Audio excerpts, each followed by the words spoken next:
आजकाल सोशल मीडियावर एक गोष्ट बऱ्याच वेळा ऐकायला मिळते. नेटवर्क मार्केटिंग करा, करोडपती व्हाल. अफिलिएट मार्केटिंग करा, झोपेत बसून पैसे मिळवाल. पण खरंच हे दोन्ही व्यवसाय काय आहेत? चांगले आहेत की फसवे आहेत? आणि सर्वात महत्त्वाचं, तुमच्यासाठी योग्य कुठला आहे?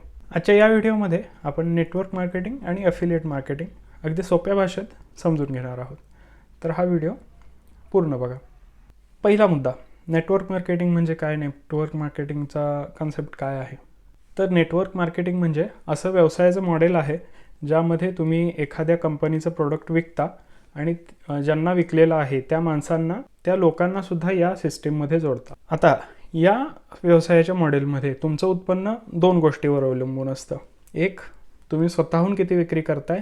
दुसरं, तुम्ही जी लोकं जोडलेली आहेत ती तुमची टीम, ती ओव्हरऑल तुमची टीम किती विक्री करते.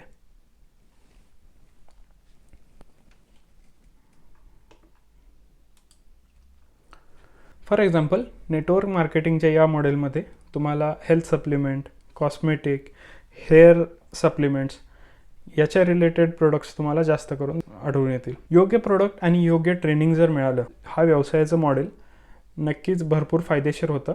पण इथेच समस्या सुरू होती. बऱ्याच वेळेला लोक प्रोडक्टपेक्षा कमी वेळेत जास्त पैसे मिळावेत याच्यावर भर देतात. प्रोडक्ट खरंच उपयोगी आहे का? ते ग्राहकाला उपयोगी पडेल का? त्याची ग्राहकाला फायदा होईल का? याचा विचारच केला जात नाही. नेटवर्क मार्केटिंग ही कन्सेप्ट वाईट नाही आहे, पण ती चुकीच्या लोकांच्या हातात पडली तर याचं नाव वाईट होतं. दुसरा मुद्दा, अफिलिएट मार्केटिंग म्हणजे काय? अफिलिएट मार्केटिंग हा पूर्णपणे डिजिटल बिझनेस मॉडेल आहे. यामध्ये तुम्ही कोणाचंही प्रोडक्ट डिजिटल माध्यमांचा वापर करून प्रमोट करता. Amazon, Flipkart, courses, softwares, apps या टाईपमधले प्रोडक्ट. यामध्ये तुम्हाला टीम बिल्ड करण्याची गरज नसते किंवा तुम्हाला कोणत्याही लोकांना या व्यवसायात जॉईन करायला लावण्याची पण गरज नसते.